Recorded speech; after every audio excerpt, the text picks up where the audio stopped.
So how do you adjust the strap on the RetraStrap to fit you and your suitcase? So let me take you through that. Here you have the adjustment strap, so right inside here.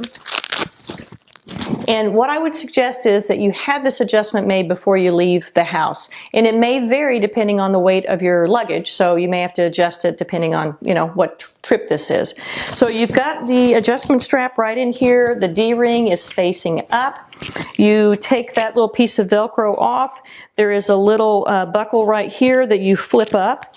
Now, what I found was it was easier for me, especially as the luggage got a little bit heavier, to go ahead in standing like this and snug it up on myself. So I went ahead and snug this up. Let this come out, snug that up, because it was easier for me to do that not pulling against the weight of the luggage. So now, as I tip my luggage, I am going to let it kind of hang down, and then I can let go of this to then get it to where I need it as far as the height of the handle for my hand right here, okay? So I'm just kind of letting go of this D-ring a little bit, backing it off a little bit to adjust this height for me.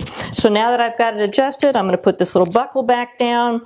I will take this D-ring and put it right back here, and then you can take all this extra, put it right back in here like that, okay? And then you are ready to go.